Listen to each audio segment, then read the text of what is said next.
آج کے اردو پروگرام میں سبھی سامعین حضرات کا خیر مقدم ہے۔ مسلسل سفر کی مختصر داستان ہماری اس خصوصی سیریز کے تحت آج ہم آپ کو سینئر شاعر جناب انور ندیم سے ڈاکٹر طارق قمر کی گفتگو سنوا رہے ہیں۔ پیش خدمت ہے گفتگو کا پہلا حصہ۔ محترم سامعین کرام، آج مسلسل سفر کی مختصر داستان میں لکھنؤ کی وہ معروف شخصیت، وہ اہم قلمکار، وہ شاعر، وہ تنقیدی بصیرت رکھنے والا شخص ہمارے ساتھ موجود ہے، جسے لوگ انور ندیم کے نام سے بھی جانتے ہیں اور انور ندیم قیصر باری کے نام سے بھی جانتے ہیں۔ انور ندیم ایک ایسا معتبر نام جس کی شناخت کے کئی حوالے ہیں اور تمام تر حوالے نہایت معتبر، بڑے مستند ہیں۔ کبھی کبھی اس انداز کے مخصوص پروگرامز میں یہ دشواری پیش آتی ہے کہ اگر کوئی بہت عظیم المرتبہ شخصیت سامنے ہو تو گفتگو کہاں سے کی جائے، آغاز کہاں سے کیا جائے۔ آج اس اعتراف کے ساتھ کہ میں بھی اسی پس و پیش میں ہوں کہ جناب انور ندیم سے گفتگو کا سلسلہ کہاں سے شروع کروں، بہرکیف کہیں نہ کہیں سے تو آغاز کرنا ہے۔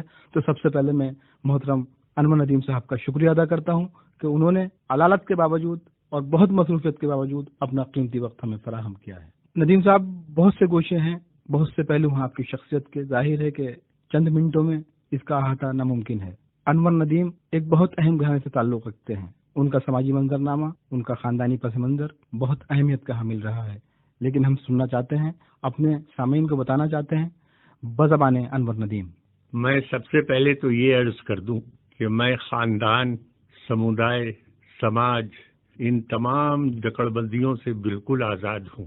وطنی طور سے ملیح آباد میرا وطن ضرور ہے، اور وہاں کی دو بڑی شخصیتیں جوش ملیح آبادی اور فقیر محمد خان گویا، وہاں انہی دو شخصیتوں کے ڈنکے وہاں برسہ برس سے بج رہے ہیں۔ میں ان ڈنکوں کی گونج سے بالکل آزاد اور بالکل الگ ہوں۔ کیا بات ہے۔ میں ایک شعر سے بھی بات شروع کرتا ہوں جی۔ کہ کچھ سنی انسنی داستانوں میں جو تم نے دیکھا سنا، سب سے میں ہوں جدا۔ واہ۔ کچھ سنی انسنی داستانوں میں جو تم نے دیکھا سنا، سب سے میں ہوں جدا۔ مجھ کو دیکھو تو دیکھو نئے رنگ میں، بے ارادہ محبت کا انداز ہوں۔ کیا بات ہے۔ مجھ کو دیکھو تو دیکھو نئے رنگ میں، بے ارادہ محبت کا انداز ہوں۔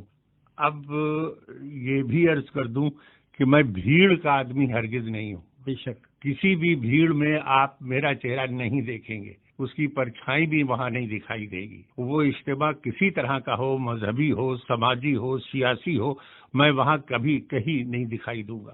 ایسی صورت میں یہی کہہ سکتا ہوں کہ گھر سے دور، خاندان سے الگ، سرحدوں کا دشمن، رسمی بندھنوں سے آزاد، دینی حجروں سے ناواقف، سماجی تماشوں سے بیزار، سیاسی گلیوں سے گریزاں، فکری دائروں سے بے تعلق، گھر آنگن میں بازاری رویوں کے پھیلاؤ سے پریشان، انسانی رشتوں کی ٹھنڈک سے مزمحل، ٹوٹتی بکھرتی قدروں کے لیے اجنبی، مگر اپنی آزاد مرضی سے ابھرنے والے چند اصولوں کا سختی سے پابند، نامور لوگوں کے درمیان مغرور و محتاط۔ اس بات کو پھر دہرا دوں، نامور لوگوں کے درمیان مغرور و محتاط، بے نام چہروں کا بے تکلف ساتھی، کاغذی نوٹوں کے تعلق میں فضول خرچ، مگر آرزو کرنے، رائے بنانے، پیار دینے اور وفاداری برتنے کی راہ میں انتہائی بخیل، کچھ کر گزرنے کی صلاحیت سے معمور، مگر ساتھ ہی خواہشوں کی دشمنی سے بھرپور۔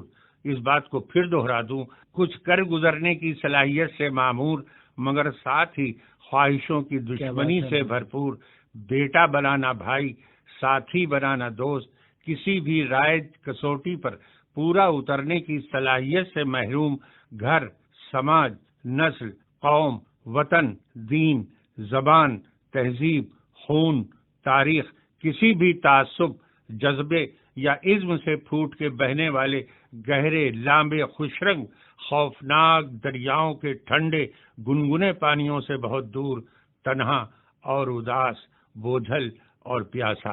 کیا خوبصورت اور افسانوی تعارف ہے، اور ظاہر ہے کہ مسلسل سفر کی یہ مختصر داستان ہے، اور داستان میں جو افسانوی کردار ہوا کرتے ہیں مجھے ایسا محسوس ہوتا ہے کہ انور ندیم ایک ایسا معتبر کردار ہے جس نے ہماری ادب کو نئی سمت و رفتار عطا کی ہے۔ انور صاحب، آپ کی گفتگو سے ایک بہت اہم سوال نکلتا ہے کہ یہ جو بیزاری ہے، یہ جو بے تعلقی ہے، یہ جو گریز ہے، یہ جو اضمحلال کی کیفیت ہے، آخر اس کا بنیادی سبب جاننا چاہتے ہیں۔ کہاں سے یہ پروان چڑھتا ہے اور پھر انور ندیم کو انور ندیم بناتا ہے؟ کیا کہنا چاہتے ہیں؟ میرا خیال یہ ہے کہ وہ ملیح آباد جو آپ کو بہت ہی عجیب، بہت ہی دلچسپ دکھائی دیتا ہے، اور اس کا تاریخی پس منظر جو ہے وہ آپ کو چاروں طرف سے گھیر لیتا ہے، اس میں صرف جوش جوش جوش کی آوازیں گونجتی رہتی ہیں، لیکن ایمانداری کی بات یہ ہے کہ اگر آپ وہاں جھانک کے دیکھیں، ان کے گھروں میں جائیں تو محسوس کریں گے کہ بالکل ہی محبت ناآشنا لوگ ہیں۔ کیا بات ہے، کیا بات ہے! اور میں نے یہ بات کہ محبت ناآشنا لوگ ہیں، میں نے اس کو اس طرح سے بھی کہا ہے کہ گھر کے محبت ناآشنا ماحول نے انور کہہ کے پکارا، پہلی درسگاہ نے انور کمال خاں کو برتا، اور یونیورسٹی کی سطح پر نام کے آخر میں آفریدی کا لاحقہ بھی جڑ گیا۔ 50 برس کی قلمی کاوشوں کو انور ندیم کی رفاقتیں حاصل رہیں، مگر آج عمر کے 70 سال بھوگنے کے بعد ماں قیصر، باپ باری کے ناموں میں خود کو گم کر دینے کی خواہش بہت تیز ہو چکی ہے۔ انور ندیم، قیصر باری، 22-10-7۔ انور صاحب، بہت سی آوازیں گونجتی ہیں، ظاہر ہے وہ آوازیں ہمارے ادب کا حصہ ہیں، ہمارے سماج کا حصہ ہیں، ہماری زندگی سے بہت قریبی انسلاک ان آوازوں کا ہے۔ جی، ملیح آواز سے بھی کئی آوازیں گونجی ہیں، اور جس میں جوش کی آواز ظاہر ہے اس کی گونج ابھی تک سنی جا رہی ہے۔ بے شک بہت قداور لیکن ہے۔ کہیں نہ کہیں یہ احساس بھی اس گفتگو کے پس منظر میں سانسیں لے رہا ہے کہ ان بڑی آوازوں نے، خاص طور سے جوش کی بڑی آوازوں نے، کچھ ایسی معتبر آوازوں کو بھی دبا دیا ہے جو بڑی آوازیں بن سکتی تھی۔ انور ندیم کیا اظہار کرنا چاہتے ہیں؟ ہاں، اس میں بھی کوئی شک نہیں ہے۔ میرا خیال یہ ہے کہ مائل ملیح آبادی کی ایک آواز ایسی تھی کہ جو ابھر کے سامنے آنا چاہیے تھی۔ شعور ملیح آبادی سامنے آنا چاہیے تھی۔ دوسرے اور لوگ بھی تھے، وہ بھی سامنے آنا چاہیے تھے، مگر افسوس کہ ان سب نے جوش کو برگد کا درخت جانا اور اس کے نیچے گھاس پھوس کی حیثیت سے اپنے کو جانا۔ میں نے ایک بار جلال ملیح آبادی سے یہ کہا تھا کہ آپ بہت ہی بھرپور شاعر ہیں، فطری شاعر ہیں۔ وہ کہتے ہیں جو جذبہ آپ کا احساس کہلوانا چاہتا ہے، لیکن اس کے بعد بھی آپ جوش کو اپنے کاندھوں پہ لادے ہوئے ہیں۔ کیا بات! تو وہ چپ ہو گئے، ظاہر مجھ سے بڑے تھے، بزرگ تھے، اور وہ کہیں گے کہ نہیں، بات یہ نہیں ہے کہ ماموں کے ساتھ میں بہت رہا۔ میں نے کہا رہنا تو ایک دوسری بات ہے، لیکن آپ نے ان کی شعری حیثیت کو اپنے اوپر لاد لیا، جبکہ دونوں میں فرق بھی ہے، لیکن اس میں بھی کوئی شک نہیں ہے کہ ان کی نقالی کا بہت اچھا روپ جلال ملیح آبادی میں دکھائی دیتا ہے۔ انور صاحب، تاریخ سانسیں لیتی ہے تو ظاہر ہے کچھ کردار بہت پیچھے رہ جاتے ہیں، کچھ کردار بہت نمایاں ہو کے سامنے آتے ہیں، کچھ لوگوں کا مستقبل تاریخ ہوتا ہے، کچھ بہت تابناکی کے ساتھ آسمان ادب پر جلوہ افروز ہوتے ہیں۔ انور ندیم اپنی تحریروں کے آئینے میں بہت بے باک قلم کار ہے، اپنی گفتگو کے آئینے میں بہت زیرک، بہت ضربکار مقرر ہے۔ اس کے باوجود بھی انور ندیم پوری دنیا سے کیوں بیزار ہیں اور کیوں گوشہ نشینی اختیار کرنے پر کمر باندھ رکھی ہے انور ندیم؟ ہاں صاحب، یہ تو ایک بہت ہی دلچسپ سوال ہے، اس لیے کہ اس کے لیے ماہر نفسیات کو ہونا چاہیے، اور میں یہ سمجھتا ہوں کہ آپ نفسیات کے اچھے جانکار ہیں، آپ ہی کو آگے بڑھ کے یہ سوچنا چاہیے۔ میری کچھ تحریریں جو آپ کے سامنے کٹی پٹی آتی ہیں، اس میں بھی یہ جھانکنے کی کوشش کیجئے کہ ایسا کیوں ہوا، میں کیوں گوشہ نشین ہو گیا۔ میں نے آپ سے پہلے ہی عرض کیا کہ میں سماج دشمن تو نہیں ہوں، ہرگز نہیں، اس لیے کہ سماج سے دشمنی کر کے جاؤں گا کہاں، رہوں گا کہاں، اور میرا جو شعری فن ہے وہ کیسے اجاگر ہوگا؟ تو تعلق تو رہے گا، لیکن ڈیٹیچمنٹ کے ساتھ۔ انور صاحب، بہت زیادہ شدت اور بہت زیادہ حساس ہونا کبھی کبھی فن کو بہت بلندی پر لے جاتا ہے، کبھی کبھی یہ بھی ہوتا ہے کہ فنکار اور فن کے درمیان ایک خلا پیدا کر دیتا ہے۔ واہ واہ واہ! انور ندیم اس وقت کس مقام پر محسوس کرتے ہیں؟ عجیب و غریب بات یہ ہے کہ قطعی طور سے میں ایک ہارا ہوا آدمی ہوں، لیکن مجھے اس کا احساس نہیں ہے۔ انور صاحب، اس احساس کی تلافی کس انداز سے ہو سکتی ہے؟ اس احساس کی بازیافت کس انداز سے ہو سکتی ہے؟ ہمارے جو بہت معتبر قلمکار ہیں، ہمارے جو اہم ناقد ہیں، ہمارے جو ذمہ دار شعری رویے اختیار کرنے والے لوگ ہیں، ان کا یہ احساس ہے کہ انور ندیم ایک بہت بڑا شاعر، بہت بڑا ادیب، بہت بڑا فنکار کہیں نہ کہیں خود کو قتل کر رہا ہے۔ کیا کہنا چاہتے ہیں؟ اب میں یہ تو نہیں کہہ سکتا کہ وہ کیا محسوس کرتے ہیں اور کیا کرتے ہیں، لیکن اگر وہ یہ محسوس کرتے ہیں تو پھر ان کو آگے بڑھ کے آنا چاہیے تھا اور اپنے ایک مرتے ہوئے، کمزور ہوتے ہوئے اور نربل ہوتے ہوئے فنکار کو اٹھانا چاہیے تھا۔ بہت شدت کے ساتھ سفر اختیار کیا گیا، مشاعروں کی زینت بنے، مشاعروں کی روح رواں ہے، آپ بہت اہم شاعروں کے ساتھ سفر کیا آپ نے اور بہت اہم اسفار طے کیے، اس کے باوجود ایک دم مشاعروں سے الگ ہو جانا، ظاہر ہے کہ زندگی کا ایسا شناخت نامہ ہے یہ جس پر گھنٹوں گفتگو کی جا سکتی ہے، لیکن ہم چاہتے ہیں کہیں کہیں سے وہ تمام تر احساس سامنے آیا ہے جس سے ہمارے سامعین کو یہ معلوم ہو جائے کہ انور ندیم جیسے جب اہم قلمکار گوشہ نشینی اختیار کریں گے تو ہمارے ادب، ہمارے سماج اور ہماری تہذیب کا کیا نقصان ہو سکتا ہے۔ انور صاحب، ہاں، میں یہ محسوس کرتا ہوں کہ کیا دینی، کیا سماجی، کیا سیاسی، کیا اور بھی جتنے تماشے ہو سکتے ہیں سماج میں، ان سے میرا کبھی کوئی رشتہ نہیں رہا۔ میں نے راہ چلتے کبھی اس بھیڑ کا وہ حصہ نہیں بنا کہ کچھ لوگ کسی کو دیکھ رہے ہیں تو میں بھی دیکھنے لگوں، اس طرح بھیڑ کا حصہ بن کے میں نے کبھی کچھ نہیں دیکھا۔ لیکن یہ عجیب اتفاق ہے کہ میں مشاعرے کے اسٹیج پر ایک طرح سے ڈٹا رہا، بار بار آتا رہا، اور شاید اس جذبے کے ساتھ آیا کہ میں کچھ کہنا چاہتا تھا ان چہروں کے تعلق سے جن کو بہت بڑا، بہت عظیم جانا چاہتا تھا، ان کی عظمتوں کے اعتراف میں ان کے جو کمزور، ہلکے پھلکے پہلو تھے ان کو نمایاں کر دوں۔ یہ ایک عجیب و غریب بات یہ ہے، خاص طور سے اردو کی، کہ وہ کمزور پہلوؤں کے ساتھ عظمتوں کا ذکر نہیں کرتے۔ کیا بات! تو میں نے اس بات کی کوشش کی کہ ان بڑے لوگوں کے درمیان اس طرح آؤں کہ ان کے کمزور پہلو بھی سامنے آ جائیں۔ تو ظاہر ہے کہ یہ تو بڑی بد تہذیبی کی بات ہے، اور یہ بھی آ جائے کہ وہ کتنے عظیم تھے اور کتنے بڑے تھے اپنے فن کی راہ میں۔ کیا بات ہے!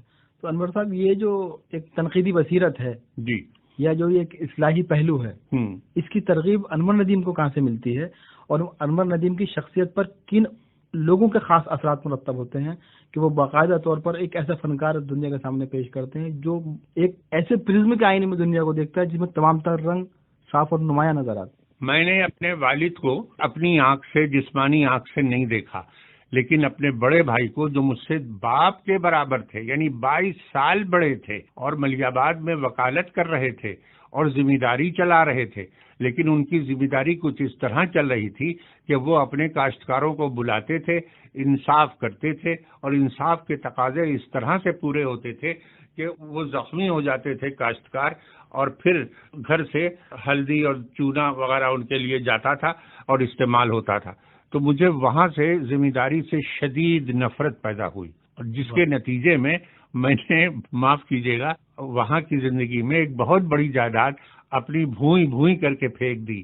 یعنی میں نہیں چاہتا تھا کہ ذمہ دار بن کے رہوں، اور یہی رویہ میں نے اپنے بھانجوں اور بھتیجوں کے ساتھ، جو مجھے بیٹے سے زیادہ عزیز تھے، ان کے لیے بھی یہی کیا کہ نہیں، یہ میں نے رجسٹری تو کرائی آپ کے نام، لیکن جس دن آپ یونیورسٹی سے باہر نکلیے گا، اب میرے پاس آئیے گا، میں اس کو کسی خریدار کے حوالے کر دوں گا اور آپ کو ذمہ داری سے آزاد کر دوں گا۔ تو میں اس ذمہ داری کا دشمن رہا، یکساں رویوں کے ساتھ میں نے یہ کیا کہ وہ کام اس طرح نہیں ہونے دیا۔ پھر میں نے اثر کس کا لیا؟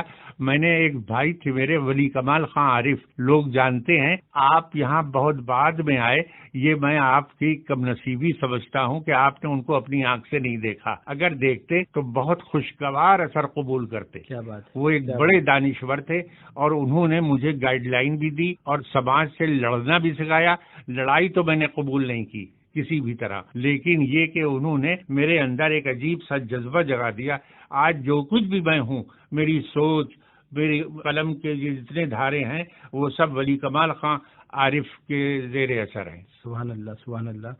انور صاحب، ظاہر ہے کہ ایک بہت اہم شاعر، بہت اہم خاکہ نگار، بہت خوبصورت تبصرہ نگار، رپورٹاج کے معاملے میں قلم لاسانی، جائزے پیش کرنے کے معاملے میں بالکل منفرد، بہت سے پہلو ہیں آپ کی شخصیت کے، یہ تمام تر تحریریں زندہ ہیں، لیکن انور ندیم خود کو کس تحریر میں زندہ پاتے ہیں؟ جس جذبے کے ساتھ میں مشاعرے کے اسٹیج پر گیا تھا، اور وہاں بیٹھ کر میں نے جس طرح سے ان لوگوں کو دیکھا تھا اور اس کے تعلق سے بہت ہی اختصار میں کچھ کہا تھا، وہ ایک اہمیت رکھتی ہے میرے لیے۔ اور دوسری باتیں جو ہیں وہ اور کتابوں میں بھی جھلکتی ہیں، لیکن جلتے توے کی مسکراہٹ میں سمجھتا یہ ہوں کہ میرے جذبے کی ترجمان ہے۔ انور صاحب، مشاعروں سے بہت گہرا تعلق رہا، ظاہر ہے گفتگو مسلسل بڑھتی جا رہی ہے اور مجھے ایسا بھی نہیں احساس ہو رہا ہے کہ مجھے رکنا چاہیے، کیونکہ بہت خوبصورت، بہت دلچسپ گفتگو فرما رہے ہیں آپ. لیکن میں درخواست کرنا چاہتا ہوں کہ اس موقع پہ کہ ابتدائی دور کی وہ غزلیں ہمارے سامعین کے لیے پیش کر دیں آپ، تاکہ یہ دلچسپی برقرار رہے اور یہ بھی ہم بتدریج طے کرتے چلیں کہ ابتدا میں جب انور ندیم نے شاعری شروع کی تھی تو ان کا رنگ یہ تھا، اور آج جو ایک بہت معتبر کوہنامہ شاعر ہے اس کا رنگ یہ ہے. میں درخواست کرتا ہوں مؤدبانہ کہ جو شعر بھی آپ کو یاد ہو اپنے اوائل عمر. جی بہتر. بہت ہی ابتدائی زندگی کے کچھ اشعار آپ کے اس ریمارک کے ساتھ کہ شروع میں کیا رنگ تھا اور پھر کیا ہوا. ارشاد علی. یہ نہیں عرض کرتا ہوں کہ ابھی یونیورسٹی میں داخل ہوا ہوں جی. اور میری آنکھیں چندھیا سی گئی ہیں، اس لیے کہ حسن پرستی آخری حدوں پر تھی اور آج بھی حسن پرستی جو ہے اسی کے سہارے میں زندہ ہوں. تو وہاں میں جو کچھ دیکھتا ہوں پھر بھی یہ کہہ رہا ہوں تو مجھے عجیب سا لگتا ہے کہ دور سے پڑتی ہے تم پر ناقدانہ سی نظر، دور سے پڑتی ہے تم پر ناقدانہ سی نظر، وصل کی شب درمیاں ایک فاصلہ چاہیں گے. واہ واہ واہ واہ واہ، ارے واہ واہ واہ واہ. میں خود بھی حیرت زدہ تھا کہ بھائی اس عمر میں یہ کیوں کہہ رہے ہو، لیکن بہرحال کیا بات، یعنی وہ کیفیت عشق کی جو تھی آج بھی میرے ذہن میں ہے، آج بھی میری زندگی جو ہے وہ اسی طرح ہے. میری شریک حیات یہاں ہیں، سن بھی رہی ہوں گی، وہ خوب اچھی طرح جانتی ہیں کہ میں حسن پرست ہوں لیکن ان سے جڑا ہوا ہوں. کیا بات. اور ایک عجیب بات یہ ہے کہ تمام دائروں سے ٹوٹ کے میں ان سے جڑا ہوں. واہ واہ واہ. اور میں کسی کا وفادار نہیں رہا، حقیقت یہ ہے کسی بھی دائرے کا وفادار نہیں رہا. کوئی پرچم میں نے کبھی نہیں اٹھایا، کوئی جھنڈا میرے ہاتھ میں کبھی نہیں آیا، لیکن بہرحال میں اپنی شریک حیات کے ساتھ ہوں. سبحان اللہ سبحان اللہ. تو کچھ اشعار سننا چاہیں گے انور صاحب کسی بھی غزل کے، تاکہ ہمارے سامعین کو معلوم ہوتا چلے کہ انور بھائی کس انداز کی غزلیں کہہ رہے ہیں، انور ندیم صاحب کس انداز سے اپنا قلم کو سفر کو جاری رکھے ہوئے ہیں. میں پیش کرتا ہوں. ارشاد علی. 88 کی ہے. پہلے اپنا لہجہ بدلو سچے دل سے پوچھو تم، پہلے اپنا لہجہ بدلو سچے دل سے پوچھو تو، پہلے اپنا لہجہ بدلو سچے دل سے پوچھو تم، بہتر ہوگا دل کی باتیں پہلے دل سے پوچھو تم. سبحان اللہ. بہتر ہوگا دل کی باتیں پہلے دل سے پوچھو تم. ہوتا کیا ہے کیوں ہوتا ہے آج کی دنیا سے بیراگ، ہوتا کیا ہے یہ آپ ہی کی نظر ہے، ہوتا کیا ہے کیوں ہوتا ہے آج کی دنیا سے بیراگ، جو خود اپنا قاتل ٹھہرے ایسے دل سے پوچھو. کیا بات ہے، کیا بات ہے. خود اپنا قاتل ٹھہرے ایسے دل سے پوچھو تم. کیوں خنجر بن جاتی ہیں یہ سانسیں پیاری پیاری سی، کیوں خنجر بن جاتی ہیں یہ سانسیں پیاری پیاری سی، ایسی باتیں پیارے بھائی الجھے دل سے پوچھو. کیا بات ہے، کیا بات ہے انور صاحب. باتیں پیارے بھائی الجھے دل سے پوچھو تم. اپنی اپنی گاتھا ہے بس خود غرضی کے ہونٹوں پر، اپنی اپنی گاتھا ہے بس خود غرضی کے ہونٹوں پر، بات کریں گے ہم بھی تم سے اچھے دل سے پوچھو. کیا بات ہے، کیا بات. پہلے اپنا لہجہ بدلو سچے دل سے پوچھو تم، بہتر ہوگا دل کی باتیں پہلے دل سے پوچھو تم. مسلسل سفر کی مختصر داستان. ابھی آپ سینئر شاعر جناب انور ندیم سے ڈاکٹر طارق قمر کی گفتگو کا پہلا حصہ سماعت فرما رہے تھے. گفتگو کا باقی حصہ ہم آپ کو کل صبح 8:30 بجے اردو پروگرام میں سنوائیں گے. پروگرام کے معاون ستیانند، ترتیب و پیشکش غزالہ شہناز کی تھی. آج کے اردو پروگرام سے اب اجازت دیجیے. آداب. آج کے اردو پروگرام میں آپ سبھی سامعین حضرات کا خیر مقدم ہے. مسلسل سفر کی مختصر داستان اس خصوصی سیریز کے تحت کل آپ نے سینئر شاعر جناب انور ندیم سے ڈاکٹر طارق قمر کی گفتگو کا پہلا حصہ سنا. آج پیش خدمت ہے گفتگو کا باقی حصہ. نیا رنگ ہر سال لاتی ہے ہولی، پھر ہولی کا رنگ اڑا ہے، گھر باہر ایک شور مچا ہے، کہنے کو بےتاب ہے شاعر، سینے میں ایک درد چھپا ہے. کیا بات. پیام محبت سناتی ہے ہولی، تفکر کی شمع جلاتی ہے ہولی، کئی رنگ سے آزماتی ہے ہولی، فضاؤں میں خوشبو اڑاتی ہے ہولی، نیا رنگ ہر سال لاتی ہے ہولی. کبھی فکر و دانش سے شرمائے ہولی، کبھی صرف طفلی کو بہلائے ہولی، کبھی قتل گاہوں پہ اترائے ہولی، قیامت کو ٹھوکر لگاتی ہے ہولی، نیا رنگ ہر سال لاتی ہے. کبھی فکر و دانش سے شرمائے ہولی، کبھی صرف طفلی کو بہلائے ہولی، کبھی قتلگاہوں پہ اترائے ہولی، قیامت کو ٹھوکر لگاتی ہے ہولی، نیا رنگ ہر سال لاتی ہے ہولی۔ یہ ہولی جو رسم کہن بانٹتی ہے، کیا بات یہ ہے، مقبول و رنگی چلن بانٹتی ہے، نیا رنگ و طرز سخن بانٹتی ہے، محبت کے نغمے سناتی ہے ہولی، نیا رنگ ہر سال لاتی ہے ہولی۔ کبھی خوف کے ساتھ آتی ہے ہولی، تباہی کے نقشے بناتی ہے ہولی، قیامت کا منظر دکھاتی ہے ہولی، کبھی خون کے آنسو رلاتی ہے ہولی، نیا رنگ ہر سال لاتی ہے ہولی، نیا رنگ ہر سال لاتی ہے ہولی۔ کبھی زندگی کو جگانے کی خاطر، نئی محفلوں کو سجانے کی خاطر، چراغ محبت جلانے کی خاطر، زمانے میں خوشیاں لٹاتی ہے ہولی، نیا رنگ ہر سال لاتی ہے ہولی۔ کہیں بے خودی میں، کہیں دل لگی میں، کہیں کفر و ایمان کی تشنہ لبی میں، فروغ نظر کی اسی ایک صدی میں، کہیں خون دل سے نہاتی ہے ہولی، نیا رنگ ہر سال لاتی ہے ہولی۔ کیا بات ہے، مگر ہم کو امید ہے دوستوں سے، سبحان اللہ۔ مگر ہم کو امید ہے دوستوں سے، نظر کے بہت ہی نئے زاویوں سے، سبھی کہہ سکیں گے نئی منزلوں سے، ہمیں آدمیت سکھاتی ہے ہولی، نیا رنگ ہر سال لاتی ہے ہولی، نیا رنگ ہر سال لاتی ہے ہولی۔ ظاہر ہے کہ یہ شاعری کے وہ رنگ ہیں جن پر بجا طور پر فخر کیا جا سکتا ہے، ناز کیا جا سکتا ہے۔ انور صاحب، جب نثر کا سلسلہ شروع کیا گیا اور خاص طور سے بہت اہم کتاب جلتے طبع کی مسکراہٹ کے حوالے سے، جو ہمارے ادب کے بہت اہم دانشور ہیں، انہوں نے یہ خیال کیا کہ یہ تحریریں جو ہیں یہ اپنے عہد کا شناخت نامہ ہیں، یہ تحریریں ماضی کی بازیافت کرتی ہیں اور مستقبل کا خوبصورت اشاریہ بھی ہیں۔ ایک بہت خوبصورت پیش رفت کی گئی تھی انور ندیم کی جانب سے کہ کسی بھی مضمون کا، کسی بھی خاکے کا جو عنوان تھا وہ ایک مصرے کی شکل میں تھا، دنیا کو اختلاف میری آگہی سے ہے، مثال کے طور پر۔ جی، بہت خوبصورت مصرع، اور ایک مصرے میں کسی بھی شخصیت کو پوری طرح اتار لینا۔ تو یہ جو پیش رفت کی گئی انور ندیم کی جانب سے، اس کا بنیادی سبب کیا ہے، اور کیا عنوان کے ذریعے ہی پوری کہانی سمجھا دینے کا جو عمل ہے اس سے کس حد تک انور ندیم اتفاق رکھتے ہیں؟ یک لفظی عنوان میں سمجھتا ہوں کہ اب حقیقت اور حیثیت اپنی کھو چکا ہے، اس لیے اس کی ذرا سی وضاحت بھی ہونا چاہیے۔ وہ لفظ جو ہے وہ اتنا ہی سمٹا ہوا نہ ہو، ذرا صاف ہو، ذرا بکھرا ہوا ہو۔ اسی لیے میں نے لفظ کو چھوڑ کر جملے کو پکڑا، اور جملے اور فقرے کو اس طرح پکڑا کہ اس میں شعری روانی جو ہے وہ ہمیشہ آتی رہے۔ یہی آپ کے سامنے جو کتاب ہے وہ ہمارے ہر اشارے میں محبت کار فرما ہے، پورے مصرے کے ساتھ۔ جی انور صاحب، یہ ترغیب کہیں سے ملی آپ کو یا اس کے موجود خود آپ ہیں؟ اس کے باوجود میں یہ بھی عرض کرتا چلوں، یہاں پر ہمارے تمام تر سامعین جانتے ہیں کہ اس کو بہت لوگوں نے فالو کیا، اس کی تقلید کی گئی، خاص طور سے منورانہ نے اس عمل کو باقاعدہ طور پر استعمال کیا، اور ان کی جو کتابیں ہیں اس میں اب جو انہوں نے مضامین لکھے، جو خاکے لکھے، اس کے عنوانات اسی شکل میں پیش کیے گئے جس کی شکل میں انور ندیم پیش کر چکے ہیں۔ تو ظاہر ہے کسی بھی فنکار کے لیے یہ بڑا لمحہ ہے، اور بڑا عظمتوں کا امین لمحہ یہ ہے کہ اس کی تقلید ہونے لگے، اور اس کی تقلید ایسے لوگ کرنے لگے جو خود شناخت قائم کر چکے ہوں۔ کیا کہنا چاہتے ہیں آپ اس پورے پس منظر کے حوالے سے؟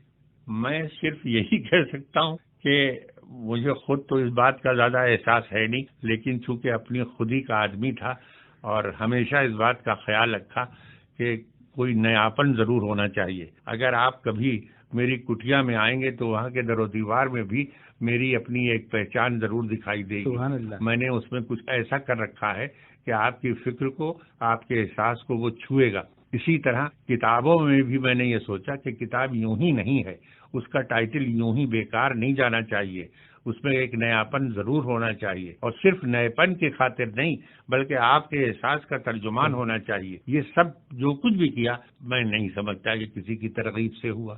انور صاحب، وہ لکھنؤ جو کبھی بہت عزیز رہا انور ندیم کو، وہ نشستیں جس کے روح رواں رہے آپ، جس کی زینت بنے رہے، خاص طور سے مکتبہ دین و ادب، وہ شامیں جو آپ کی شاعری کی گواہی دیتے ہیں، وہ لوگ جو آپ کے ہم سفر رہے، ظاہر ہے کہ دھیرے دھیرے میرے اندر مر رہا ہے لکھنؤ۔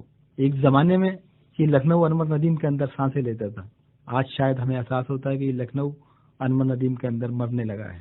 لکھنؤ کی قربت اور لکھنؤ سے بے نیازی، مختصر وضاحت چاہتے ہیں اس مسلسل سفر کی مختصر سی داستان میں نے پہلے ہی آپ سے عرض کیا کہ میں وطن کی راہ سے عجیب و غریب بات جو ہے وہ یہ کہ 10 سال کی عمر میں بھی میں نے انور ملی آبادی نہیں لکھا، جبکہ اس وقت تو جوش ملیح آبادی تھے، اور ظاہر ہے کہ جتنے دوسرے تھے وہ سب ملیح آبادی حوالے کے ساتھ تھے، لیکن میں نے کبھی یہ پسند نہیں کیا کہ اپنے کو ملیح آبادی کہوں۔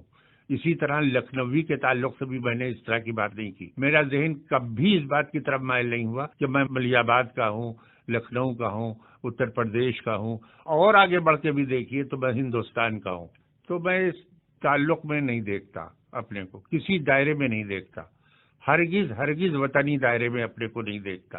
اور لکھنؤ سے جو میرا رشتہ تھا وہ ظاہر ہے کہ یہاں کی جو چمک دمک تھی اور تاریخ میں جس طرح اس کا ذکر کیا جاتا تھا اس کا میں نے حوالہ نہیں دیا۔ انور صاحب، ایک شخصی گفتگو، بہت گھریلو گفتگو آپ سے کرنا چاہتا ہوں کہ انور ندیم کے بارے میں کہا جاتا ہے کہ انور ندیم کا جو معاشقہ تھا، انور ندیم کا جو عشق تھا وہ جیتا جاگتا عشق تھا، وہ کہانیوں کا عشق نہیں تھا۔ انور ندیم نے اپنے کردار کی بنیاد پر یہ ثابت کیا کہ عشق کیسے کیا جاتا ہے۔ انور ندیم عمر کی اس منزل میں بھی ان تمام رشتوں کے پاسدار ہیں جس سے لوگ گھبرا جاتے ہیں۔ انور ندیم مختصر وضاحت کس انداز سے کرنا چاہتے ہیں؟ بہت ذاتی سوال ہے، معذرت کے ساتھ پوچھنا چاہتے ہیں۔ ہاں، سوال قیمتی ہے اور اس کا جواب بھی ذرا دلچسپ ہوگا۔ وہ یہ ہے کہ میرے اور شریک حیات کی زندگی میں کبھی ایک انگوٹھی نہیں آئی، کیا بات ہے، کوئی زیور نہیں آیا، واہ واہ واہ واہ، کبھی آج تک کوئی بھی تحفہ اس طرح کا نہیں آیا۔ ارے زندہ باد، میں تو اپنی ذات سے ان کے ساتھ رہا۔ سبحان اللہ، سبحان اللہ۔ انور صاحب، ظاہر ہے کہ بہت قریب سے انور ندیم نے دیکھا تمام تر ادبی ماحول کو، اور اس میں سانسیں بھی لی، اس کی طرف کی راہیں بھی ہموار کی، اس کو سمت و رفتار بھی عطا کی۔ اردو کا ایک اہم مرکز لکھنؤ، ملیح آباد، لیکن دم توڑنے لگا۔ جس وقت انور ندیم نے شیریں سفر شروع کیا تھا، بہت اہم لوگوں کے درمیان بیٹھنے کے مواقع ملے، انور ندیم کو بہت کچھ سیکھنے کا موقع ملا، بہت سے لوگوں کی تربیت بھی کی۔ لکھنؤ کا موجودہ منظرنامہ انور ندیم سے کس بات کا متقاضی ہے، کیا اشارے دے رہا ہے؟ ایک دانشور، ایک انور ندیم جیسا قلمکار کیا کہنا چاہتا ہے لکھنؤ کے حال اور لکھنؤ کے مستقبل کے بارے میں؟ ہاں، بس یہ بات بڑی عجیب ہے کہ جس فن سے میرا تعلق تھا اس کے فنکاروں کے درمیان بھی میں نے اپنے کو بیٹھنا پسند نہیں کیا، ان کی صحبت اختیار نہیں کی۔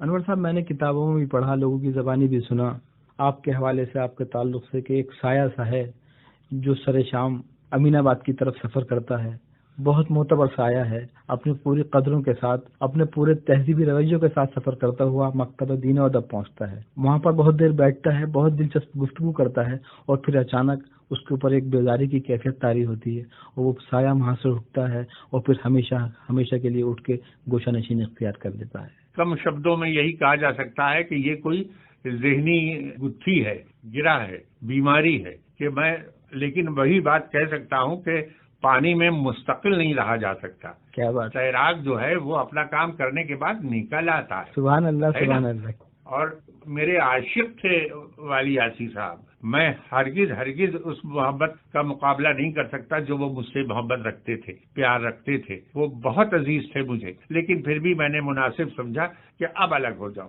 یہ بیماری کہی جا سکتی، مجھے خود تعجب ہے کہ میں منجو جی کے ساتھ کیسے ہوں۔ کیا بات ہے انور صاحب، ظاہر ہے کہ آپ کی ادبی کاوشوں کا بہت طویل سلسلہ ہے، بہت اہم کتابیں منظر عام پر آئی ہیں، ظاہر ہے، اور تمام تر اصناف سخن میں آپ تب آزمائی کرتے رہے ہیں۔ فی الوقت ہم اپنے سامعین کو بتانا چاہتے ہیں کہ انور ندیم کیا تحریر فرما رہے ہیں، ان کے ذہن میں کون سے خاکے موجود ہیں، اور اردو کے مستقبل کو کیا کچھ ملنے والا ہے، کتابی شکل میں، انور ندیم کے احساسات کی شکل میں، ان کی ادبی کاوشوں کی شکل میں۔ میں بہت ہی غیر ذمہ دار آدمی ہوں، لیکن بس یہ کہہ سکتا ہوں کہ بھائی میں نے یہ کیا تھا، تم بھی دیکھ لو کہ تم اس طرح کی کوئی کیاری بنا سکتے ہو یا نہیں بنا سکتے ہو۔ تو فی الوقت کوئی کیاری انور ندیم ترتیب دے رہے ہیں، کسی پودے کی نشو نما کی تیاری میں مصروف؟ نہیں، میری 2 کتابیں اس وقت بھی بس جھانک رہی ہیں پریس میں جانے کے لیے، اور وہ شعری مجموعہ ہے، اور پھر وہی بات آتی ہے کہ اس کے لیے کوئی ایک نام نہیں قبول کیا، ایک لفظ نہیں قبول کیا، اور ہندی میں جو شعری مجموعہ ہے وہ آخری ہے، بس اس کے بعد کوئی شعری مجموعہ ہندی میں نہیں آئے گا، اور اس کا عنوان ہے یہ کون میرے قریب آیا۔